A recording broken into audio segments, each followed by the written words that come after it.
talk اللي فاتت, they really shared كده the insights and the backstories of what it takes to make ads. And the creative world, there are so many faucets and there are so many angles to look at أي عمل creative. And one of those angles is color.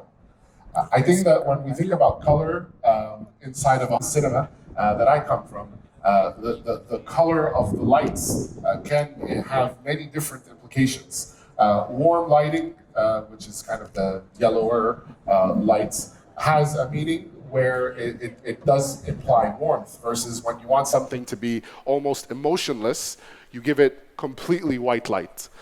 So there's always get a very cool symbolism behind color. And when it comes to designing, or when it comes to design in general, color has a huge and important meaning and weight. And that's what I think I'm very excited to present this next panel. We have Laura Perryman. She's a color and material consultant. She's an editor, she's an author, and she's just the expert on color. And with us also moderating this discussion, Mohammed Baiti. He's the business development director at GLC Paints, and he's an adjunct professor of color at AUC. We've got two color experts on stage with us today, and they're going to be talking to us about harnessing the power of color and materials. Ladies and gentlemen, put your hands together for the next talk. Thank you, Mark, for a fantastic introduction. Wow. For those of you who thought that they're coming to see me talk, I'm sorry, I'm not talking tonight. Laura's doing the talk. For those who don't know me, I'm Mohammed Baiti. I'm an interior architect by education. I'm the business development director of GLC Paints, and I teach color at the American University as well. We started the Color Talk series 3 months ago.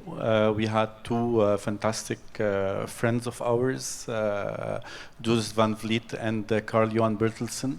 And the culmination of our Color Talk is tonight with a friend as well, Laura.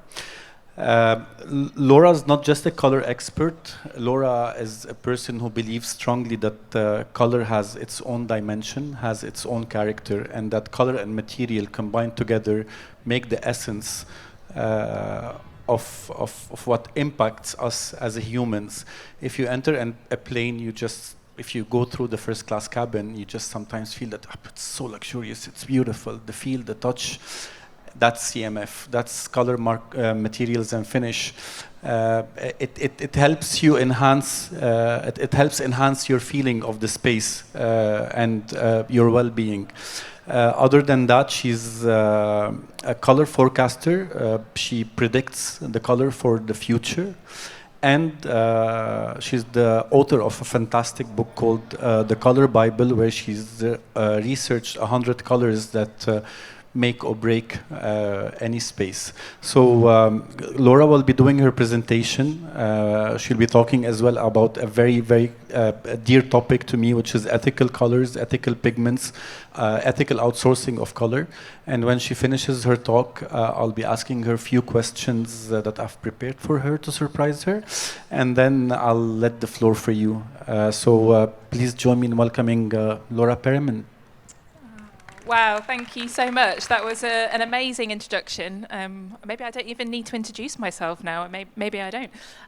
But just in case you didn't get all of that, I'm Laura. I'm a colour, material and finish designer. I have a book that's called The Colour Bible. I work in London in the UK, and I have a colour agency just dedicated to specifying colours for brands, companies and individuals, actually. And I work as an educator as well. The Colour Bible book covers 100 colours in art and design. It's an incredible resource, and colour is an incredible topic. And I'm just going to talk a little bit about how important colour is in the world around us. This is actually a sentence, a statement that I have used throughout my entire career. I've had a really varied career working with colours. And really, the shift of colour, individual colours and their nuances really make an impact on our senses, and to a degree that we maybe don't even realise, and one that we're definitely not harnessing enough.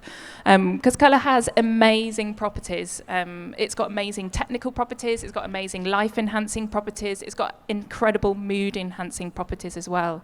But unless you study the book and study colour in an immense detail, you probably don't even know that. But subconsciously, every day, you're absorbing colours around you. Just so you know, my background is working in CMF design, which I'm going to talk a little bit about. That's the design of colours, materials and finishes for products, services or interiors. I started off very luckily working across industries with Toyota, Nokia. You can see future electronic devices as well, all the way through to interiors too. I became very interested in why we choose colours and why companies choose colours, why they spend so much time investing in colour palettes. It's a big area, it's a unique area of industry. And so I decided that I really wanted to find out what drives colour trends. So I migrated some of my industry experience and I went to work for some different trend forecasting companies. But one of the most important things I think about this slide and the things that you can see on it is the fact that colour really joins across different industries. We've got paint, home, tech, and they're amazing touch points in the world around us. So CMF design is really the design of colour, materials and finishes. And as a CMF designer, you're really thinking about much deeper things than just the visuals of colour. You're thinking about the qualities of materials, the heaviness, the individual kind of, qualities or different facets of materials and their surfaces. And also the finish element, the touch, how we interact with objects and the interior surfaces around us every day. We're often touching them, we're not just looking at them. And so that becomes this really big kind of sensory experience, really. And that's very key. So a CMF way of working is a very sensory one. And that's really wanted to try and convey that through this image, really, this image of a beautiful textured ceramic object. You can see it's multi-sensory, it's multi-surface. We've got deep colour, we've got a glossy surface, we've got the tactility of the embossing on the surface of this piece as well. It even has weight to it. If we were able to hold it, we could feel the weight of it. We could understand even its sound properties. And all of those things joined together create a sensory experience. And so as a CMF designer, when you're thinking about a product or a space or a service even, you're thinking about creating that joined up thinking, that kind of sensorial design language. Everything that we interact with and a user's experience of a product goes really down to those touch points, that surface finish and that colour that draws them into that experience. So my job really is to define the future of colour and materiality, and I think a lot of people ask me, like, how do you do what you do? Like, trend forecasting is a bit ethereal, sometimes it's a bit like crystal ball gazing, or, how do you kind of get to where you get to, I think. And future insights and research is an incredible, important part of the process. So annually, and all year round really, I research different topics from sustainability to AI to ecology.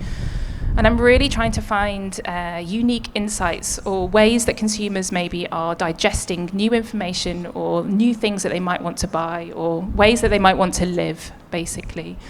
And through that process, I often identify new themes. But I'm very, very passionate about materials. I'm very, very passionate about curating material innovations and finding not necessarily the next or the newest material out there, but the one that's going to basically transform the way that we think about materials and have them in our daily lives. And so I have a huge materials collection, which I've gathered. It covers interiors, tech, new scientific innovations, and I often have to curate material collections for different companies as well. So it's a constant looking and searching at trade shows or new places that I visit for those material inspirations. But fundamentally, I do make colour, and I wanted to just showcase some of the processes that I go through as a colour consultant. I make lots of colour, I have original start points, I look for physical things and I respond to them by making physical colour. I'm often developing palettes completely from scratch for companies, and I have to kind of start somewhere. I don't always start from a Pantone reference. I make my own references, I make my own unique start points. And so this is just a little bit about how I build up that research. I often look for further inspiration or further backup in different industries that colour is going to be important. And I obviously collect and make lots of different types of colour. So I've got quite a big kind of colour archive now, and that's gathered through making through lots of different processes as well. And I also look into what is colour made from. This is a very fundamental thing now. We have digest colour on lots of different levels, digitally, physically, in the clothes that we wear. But we are starting to understand a lot more what things are made from, and we need to understand pigments and dyes as much as we do materials. And so I'm going to talk a little bit more about that in this presentation too. My creative process really brings all those things together. I'm a designer, but I often look for insights. I'm looking for trend inspiration. I start off by looking at that bigger picture, stitching together what's kind of happening across different markets, different touch points, art and design. But I'm looking for consumer sentiment as well, why somebody might choose a particular colour or material. And a lot of my process also looks at how we can use colour better, colour harmonies and their properties, as well as material qualities too. And materials and colours are really, really fundamental because they create visual identities for products and services and those interiors that we resonate in. And some of the work that I've done over the years just really highlights the true nature of colour, the fact that it really does exist in lots of different everyday products. CMF really is everywhere. I've designed mood-enhancing interior, colour collections. I've used colour to create more playful combinations for tech, colour and accessories. I've helped visually impaired users navigate future transport design by picking the exact right colour and contrast level for an interior application. I've designed authentic materials for sensory interior surfaces, natural colour palettes for sustainable footwear. I've celebrated graphic colour and vibrant colour levels for paper companies before through communications. And I recently curated a whole colour collection for a paint company just around health and well-being, so colours that were targeted for health and well-being. So you can see, there's a huge bandwidth to CMF, there's a huge bandwidth to the touch points of colour in our everyday lives, and there's a whole industry behind it, basically, people really curating those tactile experiences, and they're incredibly important. And so my agency that I have called Colour of Saying is really a CMF think tank. We aim to change perspectives on how you can use colours and materials, so really trying to lead clients in a completely new direction, getting them to deeply reconsider what they're making things from in terms of circularity, but also how they're applying colours to aid better well-being or better mood environments, for instance. And the types of things that we do are very varied as well. So I create inspirational forecasts, so colour and material strategies, communications and storytelling, so setting moods for clients, setting moods for companies. I also create future insight reports, presentations, articles like you can see here as well. And also curating CMF experiences, so that's workshops, installations, again, those kind of material, tactile touch points, getting people to engage with colours and materials in new ways. And some of the things that I like to do are ask questions, change the dynamic, change the perspective for different companies. And really, there's three fundamental things that I'm going to try and cover in this talk. And you can feel free to ask me questions about these as well, so you can give me some questions back if you like. But what influences colour is an incredibly important area. How colour influences us, how it makes us feel, is an important dynamic. But also what's its impact? And this is a new kind of growing area for design, understanding colour and material impact, sustainability, circularity. And these kind of project a much more forward-thinking approach that goes beyond just product design, just beyond applications, but helps companies see a bigger picture, basically.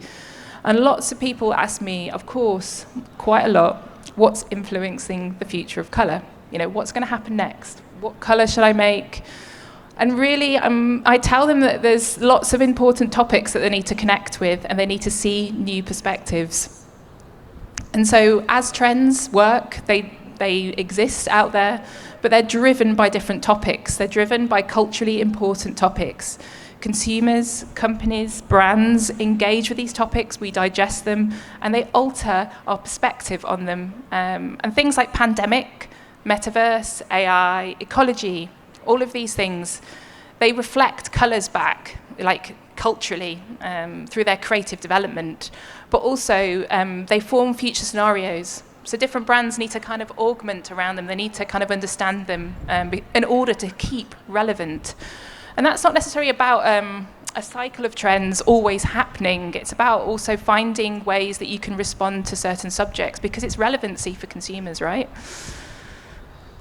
One important challenge that we have on our hands is that everything that we design and everything that we have resonates on this planet, right? So we are swimming in waste, whether we like it or not. And this is a really, really important fundamental challenge that we have to address. Everybody's going to be addressing it. We need to address this radically within design. And so are consumers. Consumers are also starting to respond to the need to address environmental damage, right? So you've got new consumers, Gen Z, really challenging consumption behaviors, but also challenging the brands that are making those objects and services. And they are driving change as well. But colour is really intrinsic to the human experience. So how do we kind of, divide that? How do we use it better? How do we use it as a guiding tool? I think is very important. That colour isn't just aesthetic. Of course, it's visual. Of course, we find emotional connections with colour. But it goes far beyond that. It's got incredible properties in it. And in the book, I actually covered 100 colours in art and design. But humans can actually perceive over 10,000 colours. But other animals and insects can actually observe far, far, far more than that. But it's quite interesting to understand, really, that we see colour, but we also feel it and we experience it. Because we are human beings, we have this emotional connection with colour. And you'd be surprised how much we take that through into our daily lives, really. But how can we harness the power of colour materials better, really? And using those sensory cues, understanding how the brain works. And of course, the brain senses through memory, and that's a really important part of colour, really. We associate with something maybe in our past, maybe something within like a home environment or a toy we used to have as a child, or the colour of a carpet we had in a family home. They resonate with us and we kind of take them with us, even if you think about it or not. Like, they are definitely there, and colour makes you feel things. You have emotional connections with objects. You often find that they might have a colour or a tactility level to them, and we remember them. But colour really influences our mood, and it changes how we perceive and interact with the world around us. There are certain colours that have general, very strong connotations, and we still use those every day. Red is still a very powerful colour tone that we see and perceive very quickly. We digest it very quickly. Whereas yellow, a very happy, optimistic colour, very uplifting colour, very playful colour. And the properties of colours is really, really important. I've just chosen one here. I've chosen to look at blue. Blue is an incredibly important, very, very natural, meditative and tranquil colour. So the semiotics are there. Everybody kind of perceives watery blues in that kind of fundamental way. But there are other things about colours that we might not even know, like the fact that blue, actually, light blues, improve concentration if applied properly within a space, and they actually lower our heart rate as well, if they're used correctly. And those are really fantastic design tools, I think, to work with. Other colours in the book also have really interesting health benefits to them too. Pinks and purples really influence our physical and mental state. Purple, of course, is an incredible colour that's been connected with healing for centuries by certain kind of cultures.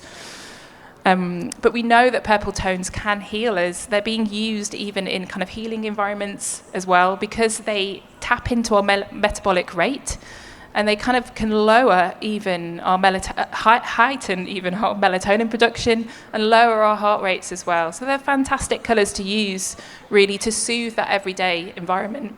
This is a fantastic project also that's in the UK by an architect called Abe Rogers. He uses these incredible dark pink tones to soothe and apply to the walls of a cancer recovery unit in Manchester in the UK.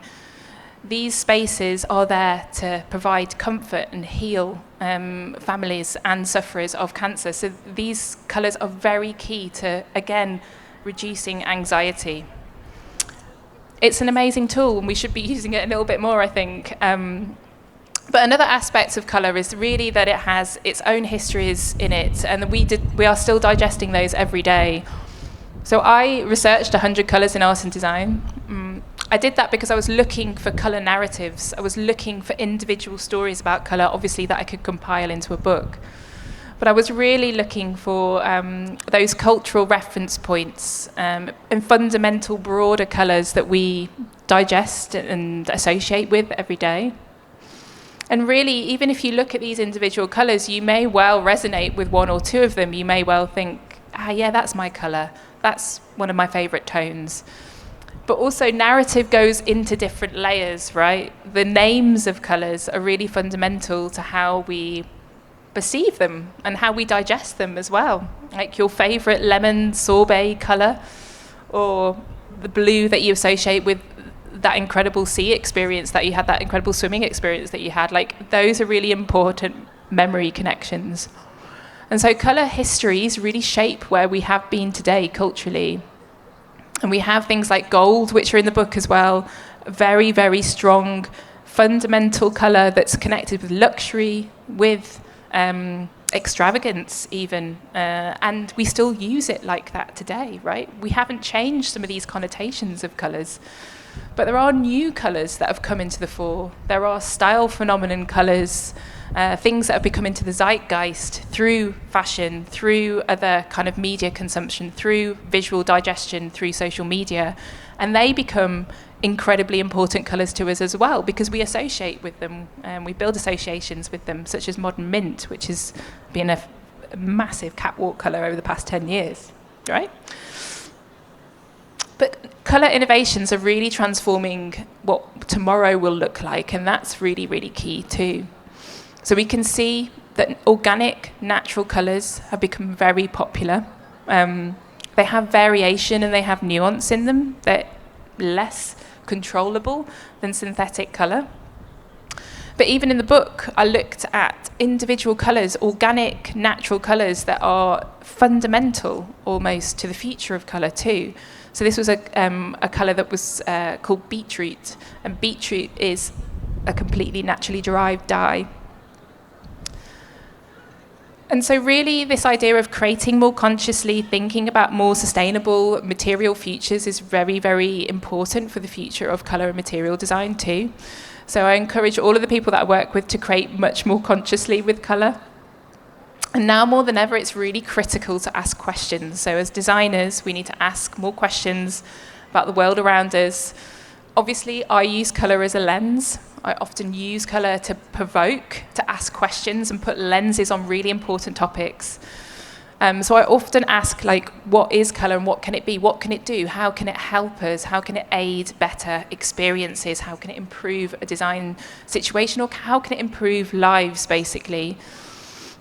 But it's really important to address future challenges as well. So through a project that I ran with my studio last year, we looked at a project all around ethical and sustainable colours. Materials obviously have a really important part to play in colour. Colours are made from physical materials. So lots of the clothes that we're wearing today are made from a material dye that's synthetic. And it's here. It's in everything that we cover our interiors with, basically. But what's really important is there's new forms of colour that are on the horizon that are coming from interesting, or, I don't know, more kind of slightly more avant-garde areas. So colour is coming from waste sources more and more. We're seeing lots more colours coming from food waste or industrial waste or post-consumer waste. And they're starting to be made into physical pigments and dyes. And I definitely covered that in the book. I actually gave a new definition to it. Because colour can be such an important lens. And one of the main challenges that we kind of have in design now is environmental impact. So 80% of environmental impact, whether that's a product, the chair that you're sitting on, the interior that you have, is determined at the design stage. So that's how something's made, where it ends up, that whole kind of circularity of something. The materials that you apply to a product mean it infinitely impacts where it's going to go, right? And we're seeing that this is now a really, really important point, and an impact, the impact of something, is now a design choice and an ethical one. And I've really seen this change in the design industry, even working as a colour designer, the need to work in a much more circular way and really consider the sources of things before we put them in front of a client, really make sure that they know where things have come from, right? Because lots of things end up in waste streams, and that's one of the reasons why we've got the challenges that we have today. And we have quite a lot of complex challenges. There are lots and lots of damaging consumption patterns in the world, and we know about them. We've got climate change, we've got biodiversity loss, we've got pollution levels reaching new levels of high, like globally as well. And really, like, human colour decisions are really quite important aspects of some of those areas as well. Consumption, definitely, in the things that we own. But also things like the textile dyeing industry. You know, the dye waste that goes into waste water streams is one of the most damaging forms of pollution that we have in the world at the moment. And that's because of the synthetic dyes that are being used. Although this is quite a heavy topic, it is really important to think about how we can progress this topic as designers too. And I was really hearing from a lot of clients and a lot of brands, like, we don't know what to do. We don't know how to make colour differently. We don't know how to make different material choices. There's just too much to take on board. How am I supposed to make these new decisions, right? And I really wanted to prove that you could. So I made 8 ethical colours. I collaborated with scientists, with designers, with new innovators. I sourced things that were either from recycled sources, traced recycled sources, so waste from the industry, so waste from the kind of stone making industry, all the way through to waste from denim. And then also looking at things that could be actually regenerated. So that means putting things back where they first came from, so you never take and almost take completely. You're always putting something back. So there's several natural colours that are from sources that are being completely replenished, either replanted or traced directly back to where they were from. And then there's also innovative colours, so living colours, so new biological, scientific colours. And really they are just 3 kind of areas. This idea of waste, so harnessing a new areas of colour from waste. So that's looking at food waste, so cabbage waste, things that have come directly from restaurants, making new forms of colour. Pre-loved indigos was actually denim waste, so working with a textile recycling company to take textile fibres and create new forms of colour out of them. And then looking at mineral waste as well. So again, the minerals that are in certain processes, industry processes, such as stone harvesting or stone making, for instance, and the fact that that usually ends up in landfill, but it can actually make pigments. And so there's new semiotics, really, in some of these colours now. They're not controlled colours. They're very serendipitous. They're very tactile. They're not always going to stay the same either.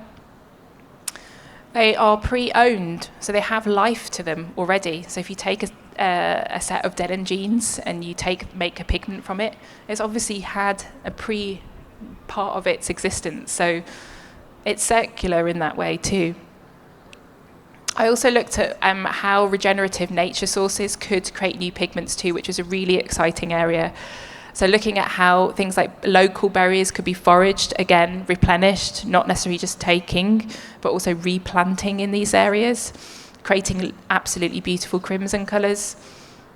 Yellow from a sunflower. Again, normally the sunflower industry has a huge amount of agricultural waste, which it throws away every year. It's not used for anything, but actually you can create colour sources from the petals all the way through to the plant stem itself. And then looking at how seaweed can be harnessed for colour, so colour through algae as well. And then 2 biotech innovations, one living pinks, so a lab-grown bacteria. Sounds a little bit yucky or disgusting, but bacteria can be grown ethically in labs and it creates colour. Sounds bonkers, but this is really the future of the fashion industry. And then also looking at how fungi and mushrooms can create colour as well. So again, these were 2 very technical projects that were developed directly with scientists and PhD researchers. So this was a beautiful brown that was created through mushrooms, which is quite interesting. And so how can we make circularity an essential design choice? This was part of this project. Each project I looked at exactly where something had come from, so exactly the source of the colour, its origin. And then looking at what happens to that colour in its circular process. And there's obviously different stages of a circular process. Colour is extracted, it's applied, it's put onto something, we might use that something, and then it ends up somewhere else eventually, right? And so we have to consider really how colour can travel along this circle, this cycle, with the product that it's attached to as well. But with each of these projects, I really looked into each of them having a complete cycle, a circular model to it, really. And I asked really interesting questions, whether we can find new value in some of these really unusual sources of colour. So whether that's a pigment waste, or here we looked at weeds, for instance, being colour sources.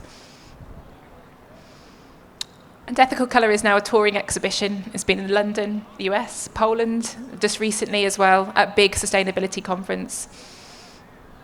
I create workshops around this topic matter as well, helping designers and creatives make just really interesting colours through waste, as they understand how to make things themselves. Like, it's not difficult actually to create colour. It's a very fundamental process. And we also have an Ethical Colour Insights report, which has recipes in it. It's got the circular decision-making guide, and it also has a raft of resources where to go and find all of these new forms of pigments and how to work with them directly. So people that are making them too. And that's a little bit more about the Insights report. So if you want to know a little bit more about, obviously, what I do, and the book is here as well. If anyone's got any questions that you'd like to come and have a flick through, absolutely go for it, and ask me anything as well. I also have a course which is called the Intro to CMF Design, in case anybody's really interested in that as well. That's on Domestika. And I'd just like to say thank you. Thank you for listening. Thank you for being here. And I'll take any questions. Anyone else? Thank you. I hope you've enjoyed this talk as much as I did.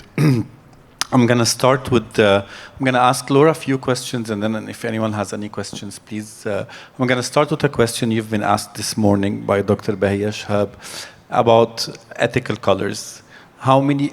When do you think this can be in the market? When do you think ethical colors can be mass produced? I mean, textile industry is the most polluting industry ever, and the industry that uses most dyes for fashion. We are over consumers, we cannot stop. When do you think that we would reach a stage where all colors are ethical, where all colors are sustainable? And I'm not using sustainable in its current use because it's been overused, but circularly sustainable. I mean, we can trace back everything. And how much do you think that the big producers of denim, of clothes, will into this, because it's an expensive technology as well? Yeah, I mean, the issue is that it's systemic, and there's lots of industries that need to radically address how they make things. That's not going to change overnight. There are several innovations in the project that I did which are available at an industry level, such as the Colorfix bacteria dye is now being used and scaled for the fashion industry, for Puma. Yeah. Also for H&M, they did a capsule collection with it. it needs investment to scale the technology and the opportunity, but these biotechnology companies are really growing, and they will be changing the future of what our color palettes will be. I think the issue is the level in which we consume currently is very high, and it's on a mass level. So ethical colors, or more regenerative, sustainable, natural colors, they cannot reach that consumption level, but they can meet a certain level. I think they could take even 30%, even more, more than that. But even that would make an impact. That's the thing. Even an adjustment of more of these types of colors, less impactful materials, would make a difference in the world around us. But it's not only, I work for a paint company, and I know that binders are one of the most important things that creates the paint, and binders in fashion and textile as well, to fix the color, to make this, I'm wearing black and gray, but to fix a dark green, to fix a blue, a red, so that it doesn't fade. The binders, this is what keeps it there, and these are the most pollutants. So chemistry has to come in. Yeah, definitely. And, there are lime-based binders in the paint industry. They're maybe not at a mass scale, but they do exist. And the textile industry doesn't need to use chemicals to fix colours to clothes. It can actually use natural things if it wanted to.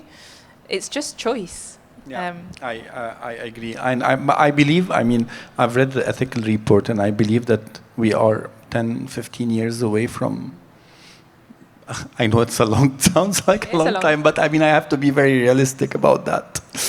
One of the topics you've touched onto is the transportation. We at GLC, we've partnered with a Portuguese designer who created an alphabet for the colorblind. So they cannot fix being colorblind, but they can actually tell people this is red, this is green, this is blue. And part of the things I do in my own color research as well, I know that color influences how we feel in a school and at university. But it's very few people, Scandinavia is having this approach, Norway, some universities in Germany. How can we as color experts or color designers or color affectionate people push towards, changing how schools are colored, how universities are colored, not just white everywhere with neon lights? How can we do this? I think there's loads of ways that you could do it, actually. There's ways of engaging the community and getting them to choose colours. Because it's not always about one person coming along and choosing all the colours. It could be more collective. It could be more social. It could have more nuance in it. Because if lots of different people chose colour, then there'd be way more colour choice, right? I agree. But there are some colours like blue that enhance our ability to read, some green that enhances our ability to focus. Definitely, and pink as well.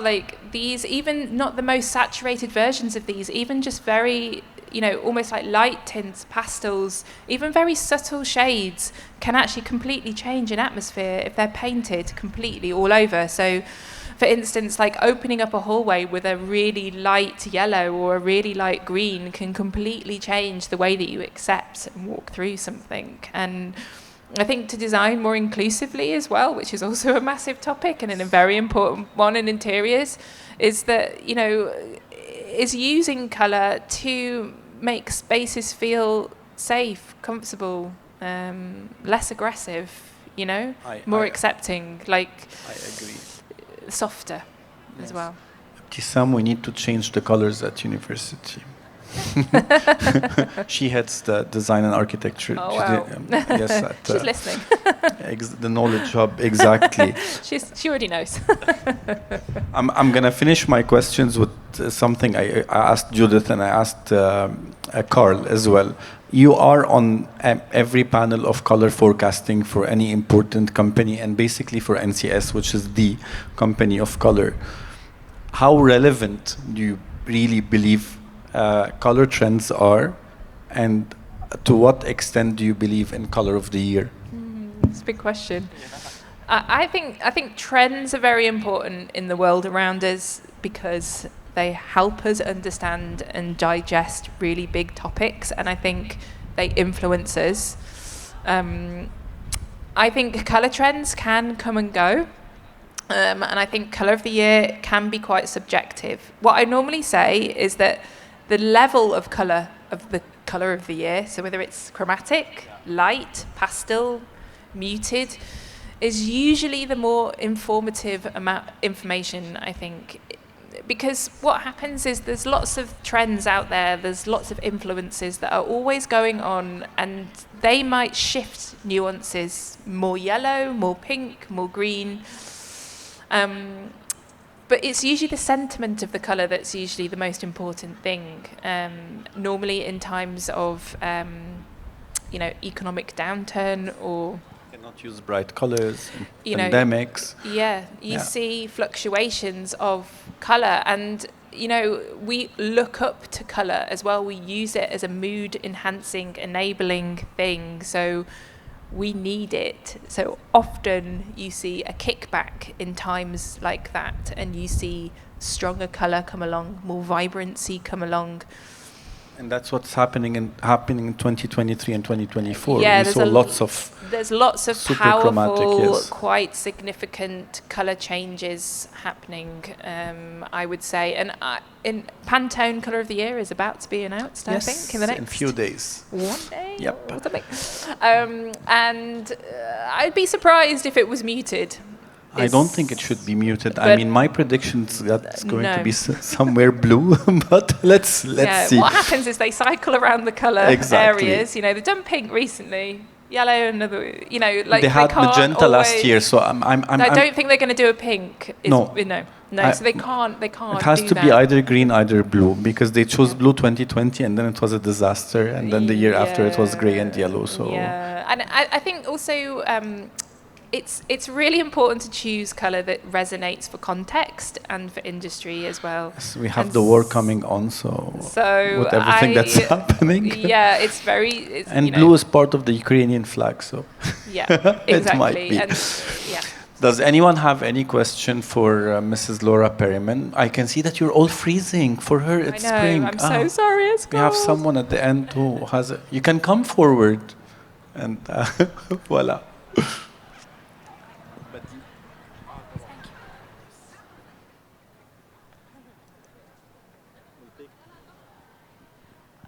First of all, this is a very interesting approach. I've never heard of ethical colors before. Amazing. Thank you.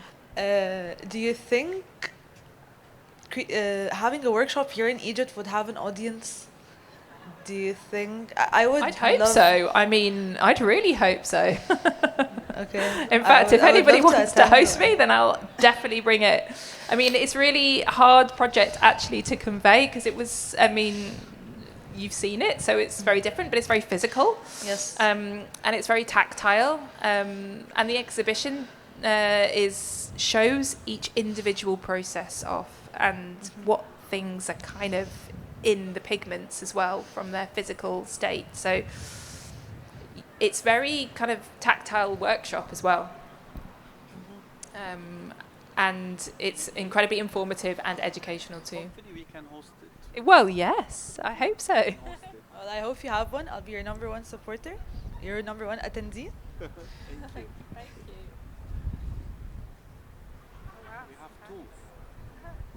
We have Hisham and Mustafa. Hello. Hi. Thank you very much for the amazing talk. My question is about the impact of color. Do you think that people with different education level and different background think about color in a different way? My question is based on when we had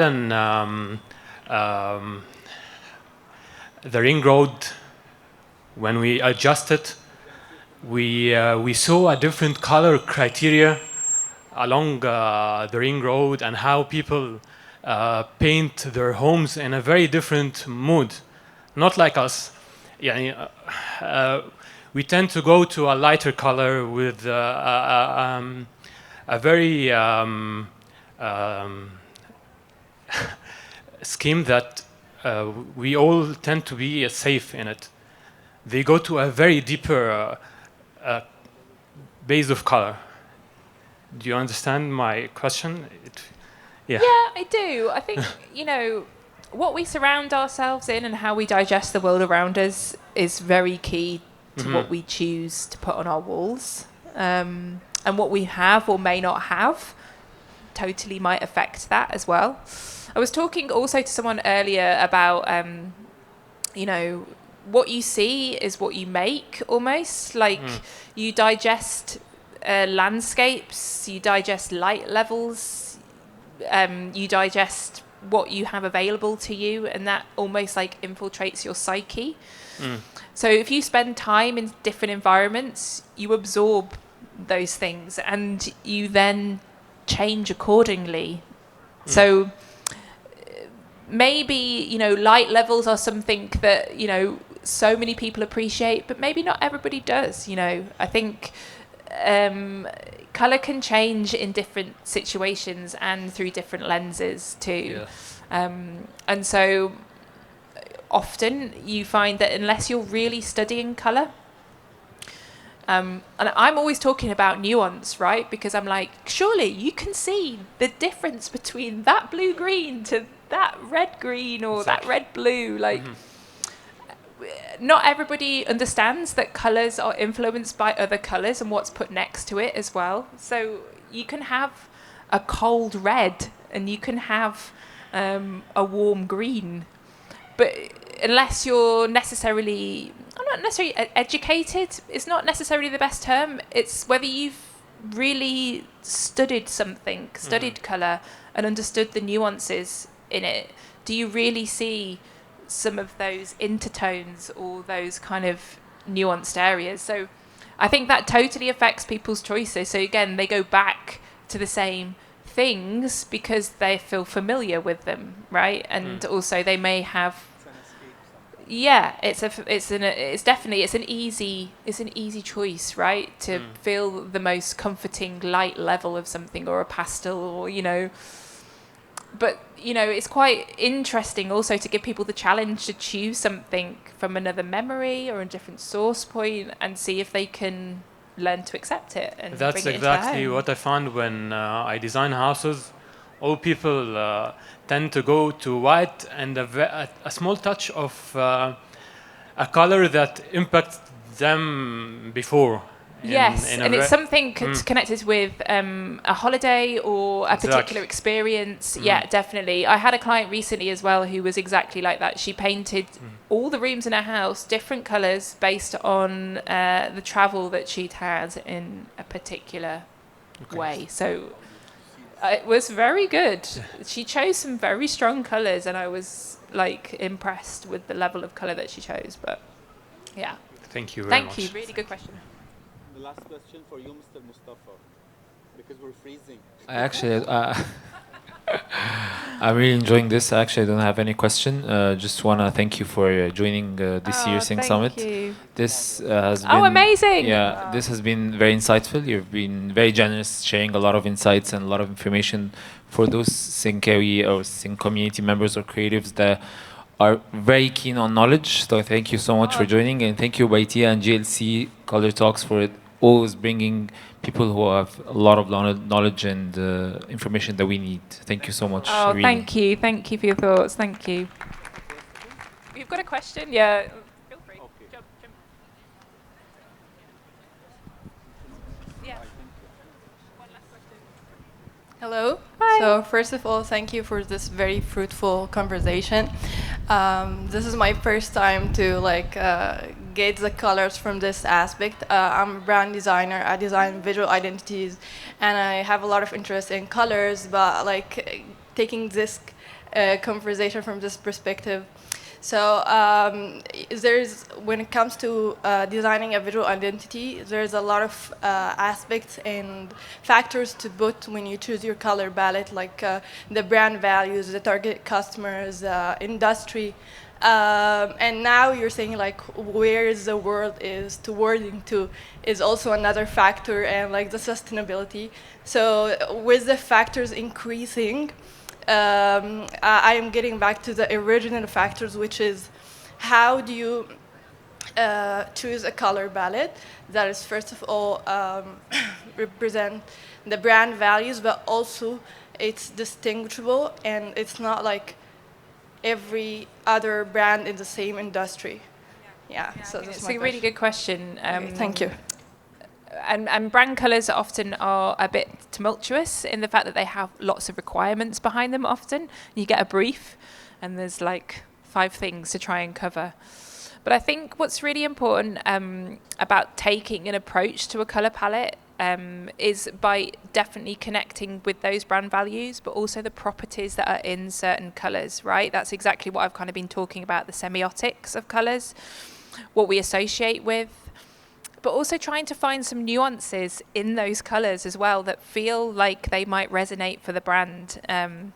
And that might mean moving away slightly from a palette that's very expected and finding something that is actually quite unique. There's often ways that you can relate brand values to types of colour. It sounds really simple, but it doesn't always happen. Like you often have a brand owner that comes along and says, oh, I really like red, or I really like pink, or whatever, and then that's the brand colour. But there's no reason for that. Like, and I'm fighting that quite a lot in the industry that I work in as well, because I have to say, well, you know that green really means this, right? You know, if somebody sees something that's green, it's a very acceptable colour. Certain levels of it are very soothing. It's very natural. It's going to project some of those things into your brand. So I think the more that we can like connect the right types of colour and their semiotics to a brand value, the better. But if anyone has any other questions, you're welcome to come up and ask me. We need to exit the stage.